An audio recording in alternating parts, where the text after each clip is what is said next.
Thank you very much. You can sit. It's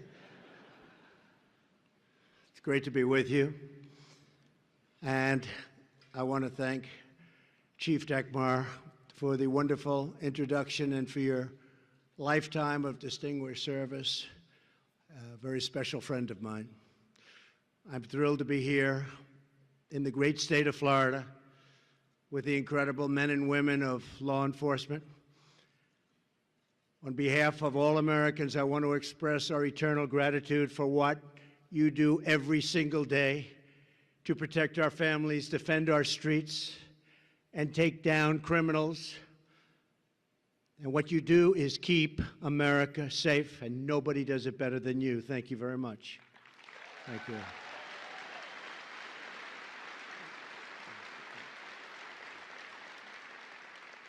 And I also want to thank your amazing families, because you know that without them you couldn't do it. And they're here, and they are indeed fantastic people. So thank you to the families. Appreciate it very much.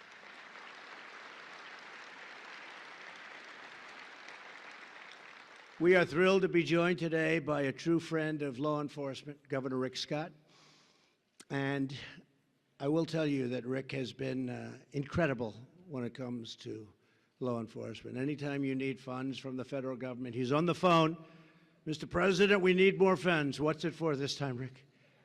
It's for law enforcement. And I say, you got him. And speaking of that, oh, you got him. You got him. When law enforcement wants it, and they're reasonable, they want it, and what you do is so incredible. So I just want to say Rick is tremendous governor, and he is your biggest fan, so thank you very much. And also another one of your big fans, I will tell you that, is Attorney General Pam Bondi, who's with us today. And thank you, Pam. Thank you very much, wherever you may be. She's in this big room someplace. Thank you. Incredible woman. Thank you as well to our Deputy Attorney General, Rod Rosenstein, for being here. Flew down together. The press wants to know, what did you talk about? But we had a very good talk, I will say. That became a very big story, actually, folks. We had a good talk. As Hurricane Michael nears landfall, we are working with state and local officials in Florida to take all necessary precautions, and we urge all residents to be prepared and to heed local officials. I told Rick Scott that we are ready for you. We have already briefed FEMA, and FEMA's getting prepared, and it looks like a big one. Can you believe it? It looks like another big one, but we've handled them well. We handled them very well, and that includes the one that just left us in Florida. Never ends, but we're all prepared, and hopefully it won't be as bad as it's looking. It looked to me, a couple of days ago like it was not going to be much, and now it's looking like it could be a very big one, so we're prepared, and good luck. Today, I also want to extend my very special thanks to Orlando Chief John Mina and the entire Orlando Police Department for hosting us in this great city. John, where's John? Thank you, John. Great job. Great city. Safe city, too, John. Thank you very much. Great job. I also want to thank the board of IACP, and congratulations to your incoming president, Chief Paul Sell. Where's Chief? Chief? Good, Chief. I have a lot of respect for the Chief. I know the Chief. That means I guess I have to be here next year, Chief. Is that right? Looking like that, right? That's okay. For you guys, anything I can do, I'll do. Very importantly,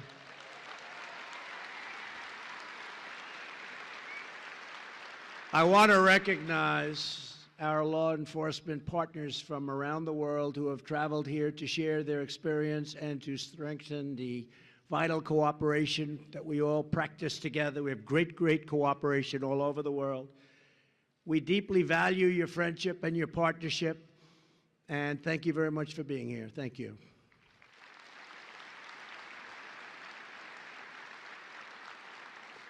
This year, we proudly celebrate the 125th anniversary of the International Association of Chiefs of Police. It's a great group. Today, I stand before you as President of the United States to tell you that my administration will always honor, cherish, and support the men and women in blue, and we are proud to do it.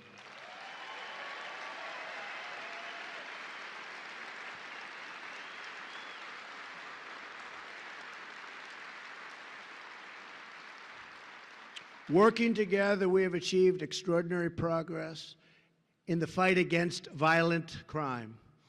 We understand that reducing crime begins with respecting law enforcement. For too many years, we have watched politicians escalate political attacks on our courageous police officers, and I've never seen it more than over the last few years. It's disgraceful. Politicians who spread this dangerous anti-police sentiment make life easier for criminals and more dangerous for law-abiding citizens.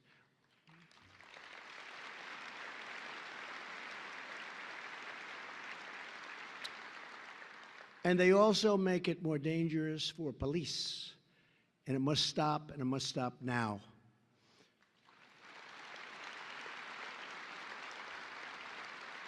Before I took office less than 2 years ago, our nation was experiencing a historic surge in violent crime. In 2015, 2016, additional 128,000 violent crimes were committed nationwide compared to the 2 previous years. That's a tremendous number of additional crime. Over the same period, we witnessed the steepest 2-year consecutive increase in murders in nearly half a century. But we are turning that tide around very rapidly, as you all know in this room. We are taking back our streets from drug lords, gangs, and crimes. We are being tough, we're being smart. By the end of this year, murders in major cities are estimated to drop by close to 10% from their levels in 2016.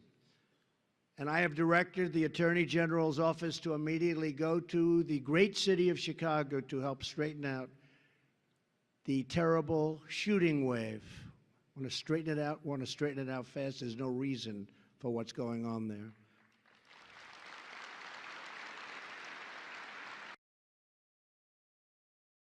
Work with local authorities to try to change. Chicago entered into with ACLU, which ties law enforcement's hands, and to strongly consider stop and frisk. It works, and it was meant for problems like Chicago. It was meant for it. Stop and frisk.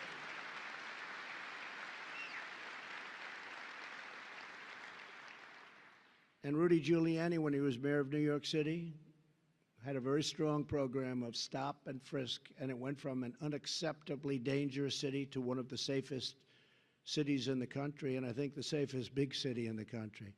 So it works. It's got to be properly applied, but stop and frisk works. The crime spree is a terrible blight on that city, and we'll do everything possible to get it done. I know the law enforcement people in Chicago, and I know how good they are. They could solve the problem if they were simply allowed to do their job and do their job properly, and that's what they want to do. So Chicago, we're going to start working with you as of today. Thank you. In the fiscal year 2018, my administration brought charges against more federal firearm defendants and more violent criminals than ever before in the history of our country, and to help former inmates become law-abiding and productive members of society. We are also working on a prison reform bill, very, very big and comprehensive one. And the best thing that could happen, I think we've already done. We have record numbers of jobs right now in the United States. There's never been a time where more people are working in our country than right now.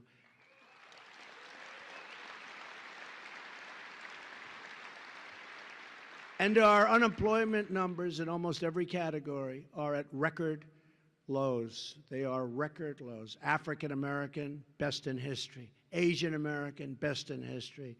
Hispanic American, best in history. We are doing incredibly well as an economy, and that's a great thing when you talk about people coming out of prison unable to get a job, totally unable to get a job. It's a hopeless situation. Now they're getting jobs to a certain extent and to a large extent because we're doing so well. And employers are forced to take people that they maybe wouldn't have done. And some of those employers call me and get back to me, and they say, Mr. President, it's amazing how good these people are. And not all of them, not all of anybody or any category is going to be great, but tremendous response. And these people have been given a second or even in some cases a third shot at it, and they're doing really well. So the economy being so great and the jobs picture being so strong, people are getting an opportunity and they're doing an incredible job. So I just want to thank everybody in law enforcement. I know you agree with me on this. It's a great thing.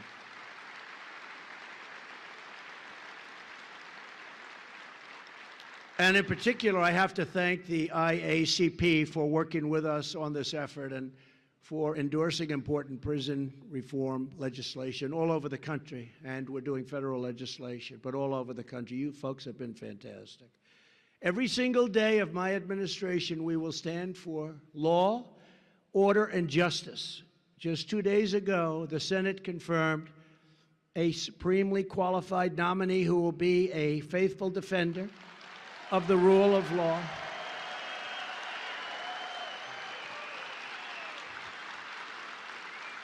And will defend the United States Constitution.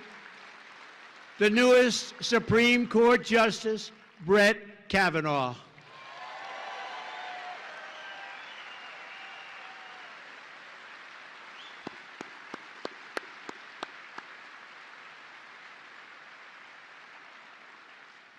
And I will tell you, when I decided on Brett, and we have tremendous talent in our legal system, but I decided on Brett, I said, he's flawless. He's a flawless person. The best student, the best scholar, the great intellect, incredible record over many years, and yet he's a young man. I said, Brett, congratulations. This is going to be a piece of cake getting you confirmed. This is going to be so easy. It should go quickly, nicely. Don't even worry. He was so thankful. He said, Mr. President, this is the greatest honor of my life. United States Supreme Court, the greatest of my life. So I haven't heard him say that again to me, but I think he still believes it. But he's a great person, and it was very, very unfair what happened to him. False charges, false accusations, horrible statements that were totally untrue, that he knew nothing about. Frankly, terms that he probably never heard in his life. He was this, he was that. He never even heard of these terms. It was a disgraceful situation brought about by people that are evil.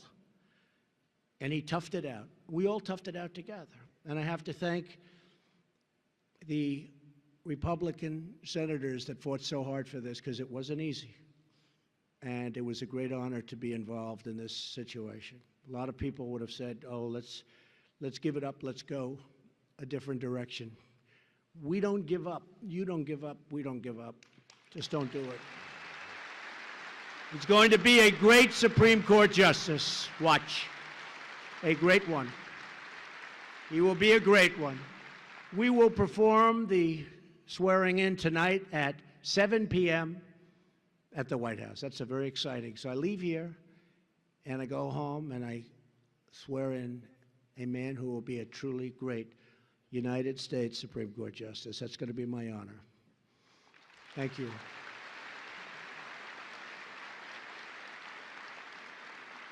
And I'm going to tell him about the spontaneous applause before I even finish, you people. Because you knew what I was about to say, but I didn't even say it. And you started before I completed. So that's the kind of, that's all over the country. I'm doing rallies, and people are loving that man and loving that choice. So I think we're all going to be very happy. In order to keep every American safe, we are also making officer safety a top priority.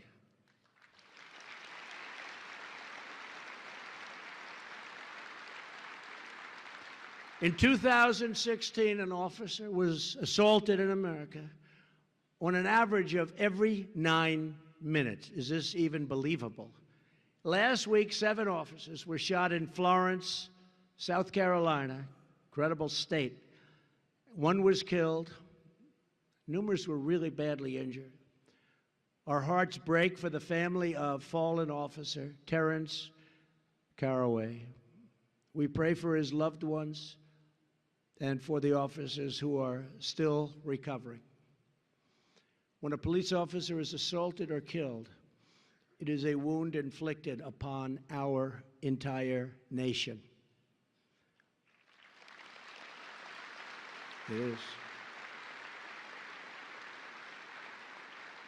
And I have to say this, I don't think you understand one thing, how much our country loves you and the job you do. You don't hear it from them. You don't hear it from them. They don't tell you the real feeling.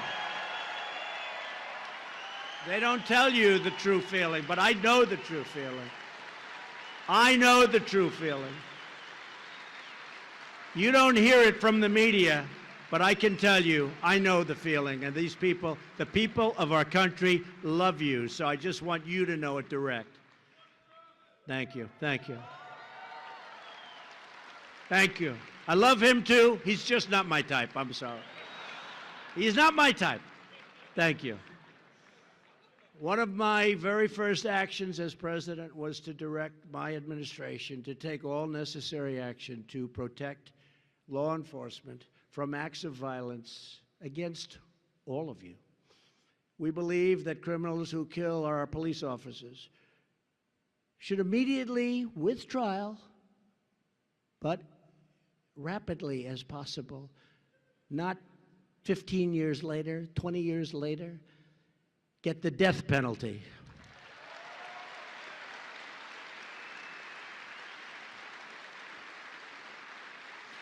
And importantly, we are also making sure you have the equipment you need to do the job. That's why we are allowing local police to access surplus military equipment. And we've been doing this from the very first day of my administration, whereas others didn't want you to have that equipment for very strange reasons. They said it looked too tough, it looked too strong. It's not a good look. You have people shooting at you and they're worried about your look. Someday you'll explain that one to me, please. I don't quite get it. Explain it. This equipment doesn't only protect your lives and safety, it protects the lives and safety of every citizen that you serve. During Hurricane Harvey, surplus military equipment helped rescue more than 9,000 people.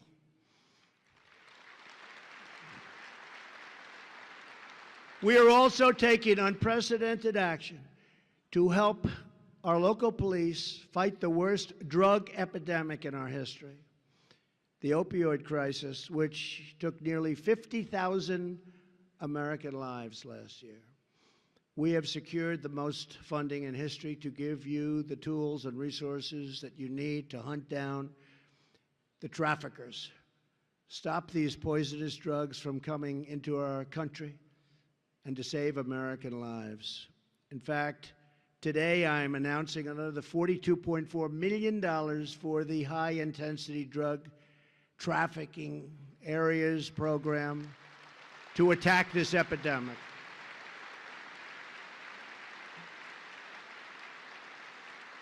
This grant funding will go to more than 50 innovative projects targeting the greatest drug threats facing the United States. And I will tell you that last year in the budget, this year also, last year we got $6 billion to work on the opioid problem at every level, including helping people really helping people that are in need of help. Last year, we increased the average federal sentence for drug trafficking to its highest level since 2013. For the first time in years, we are ensuring there are real tough consequences for those who flood our streets with deadly poison. Thanks to your partnership, last year our brave ICE agents seized 1 million pounds of narcotics, including almost 7,000 pounds of heroin and more than 2,300 pounds of fentanyl, saving thousands upon thousands of American lives. And this year we're way ahead of those numbers. Last year alone, ICE removed nearly 130,000 criminal aliens from our country. And as you know, my competitors don't like that. They don't like that. That's the other thing you're going to have to explain to me someday. Including thousands of vicious gang members and MS-13 predators. They're gone. They're gone. Yet these brave ICE officers have been subjected to shameless attacks by leading members of the Democrat Party, including outrageous calls to abolish ICE. And also, they're not a big help to us in law enforcement. They don't want to give us the kind of funds that you people are requesting. But you're getting them anyway because we're giving them to you. But they fight us at every turn. The Democrats fight us at every single turn, whether it's law enforcement or military. They fight us at every turn, but we win. We condemn the vilification of law enforcement and law enforcement officers. And we stand proudly with the heroes of ICE and Border Patrol and law enforcement in general. We also strongly oppose efforts from politicians to shackle local police departments and prevent them from cooperating with their federal partners. So let's see whether or not Chicago, as an example, locally accepts help. They need it. And we'll straighten it out fast. We're going to straighten it out fast. I assume they want to straighten it out. Sometimes I think maybe, is it possible that they don't? But we're going to be there. We're going to try and help them. Every day, these sanctuary city policies force the release of criminal aliens and gang members right back onto our streets, putting innocent civilians at grave risk, many people being killed. I will fight every day for your right to cooperate with federal law enforcement and to protect your communities as you wish. And I know most of you in this room, I think probably everybody in this room, works brilliantly with our federal authorities. And it's our honor to do it, including funding, by the way, including funding. Thank you.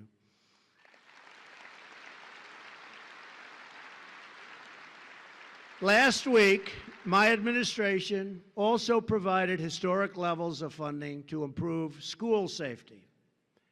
Through Stop School Violence grants, we are giving local schools and police departments the resources they need to hire more officers and train more teachers and better detect and address early warning signs of mental illness before it's too late. I've made a lot of strides in the last year.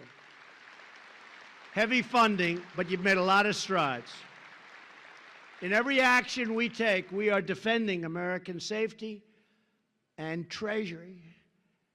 The extraordinary, we're just helping as much as we can, the extraordinary men and women who protect our communities. Here with us today are all 4 nominees for the IACP Police Officer of the Year Award. Officer Taylor Rust serves with the Plano, Texas Police Department. Good place. Where's Taylor? Taylor, where's Taylor? Come on up here, Taylor. Run up here. They'll let you up. Come on up.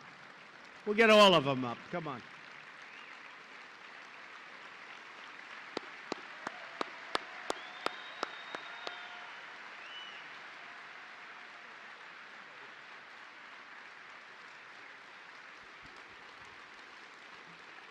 A year ago Taylor raced to the scene of an active shooter in a neighborhood, entered the house without any backup at all, and shot and killed the murderer. Turned out to be somebody with a lot of bad past, saving the lives of 4 civilians. Officer Rust, we salute you and your remarkable courage. You are a great gentleman. Stay up here with me, okay? Say it. Come on, say a couple of words.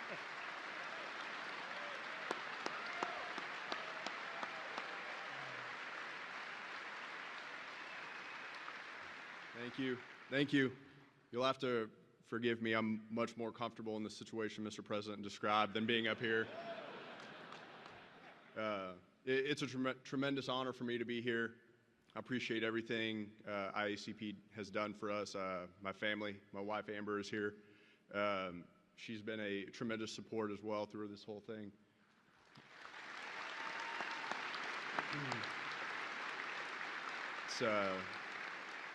It's been a very humbling experience for me, and it's been an honor to be spoken in the same breath with the other 3 officers that are sitting over there today.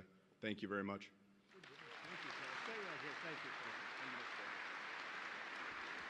That was a good job. He'll be running for office soon. You watch. Thank you very much, Tim.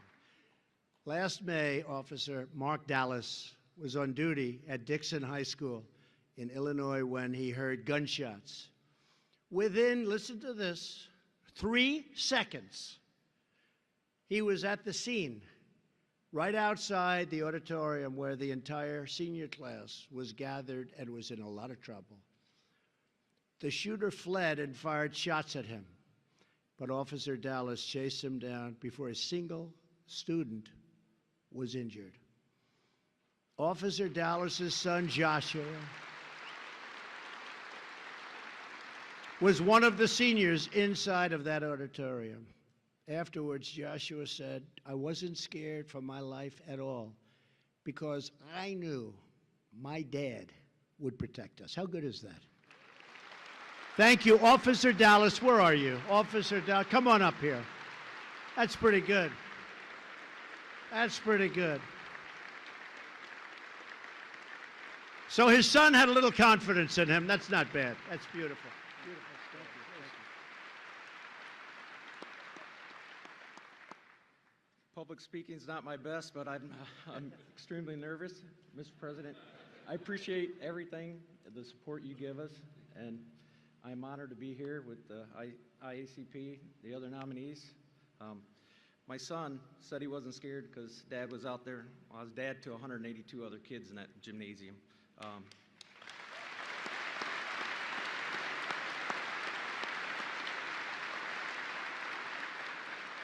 So I just want to say thank you. I'm honored and blessed to be here. Thank you. Beautiful story. Thank you very much. That's a beautiful story. And your son was right. In October of last year, Washington State Trooper Nathaniel Dawson pursued a car that violated a traffic law. When the car stopped, 2 gunmen began shooting at Trooper Dawson and shooting very violently. Despite heavy fire, Trooper Dawson got out of his vehicle and fired back until the shooters ran away and were later apprehended. They were very dangerous criminals. Our streets are safer and our criminals recoil in fear because of brave officers like Trooper Dawson, and I want to thank you. Come up, please, Trooper Dawson.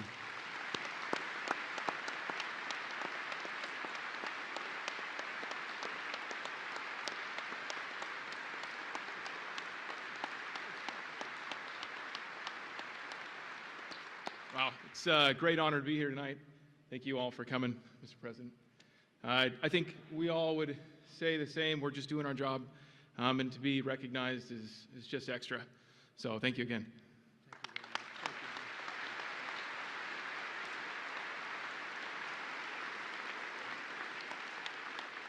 These people have a lot of respect for you. They don't sit down when you're up here, huh? They have a lot of respect, right? That's great. Beautiful. Finally, Sergeant Luis Celis of the Doral, I know it well, Florida Police Department. They are fantastic. Responded to the call that you all read about, big story at the time, that a shooter was in the lobby of Trump National Doral. Can you believe this is happening to me? And I didn't say put this man, I knew what he did, but they put him. Threatening a lot of people that were in the hotel, including the employees. Sergeant Celis entered the building, engaged in a vicious shooting attack, and captured the criminal before anyone was hurt, which was incredible, actually. Sergeant Celis, that was really a job well done. People are still talking about it. It was an amazing job. Please come up.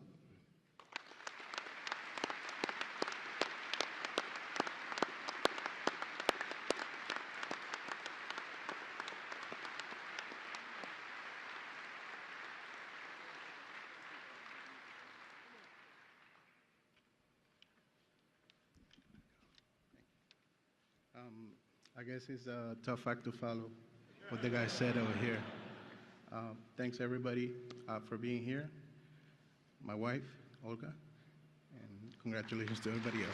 Thank you. Thank you, sir. I appreciate it. Fantastic. And just to conclude, I have to say in each of these stories, we see the unmatched strength and character and courage of our police officers race into of the most hardened and you deal with them well.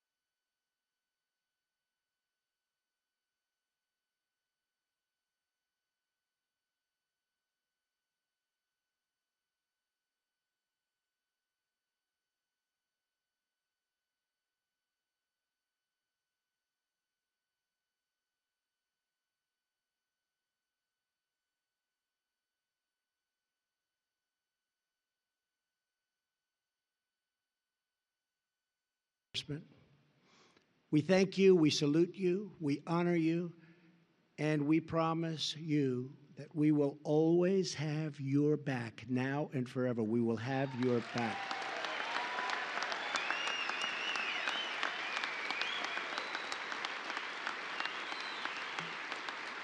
So it's my great honor to be with you today, and I thank you, and I thank everyone in this incredible room of heroes, the International Association of Chiefs of Police. You have very, very special, very smart, very brave people.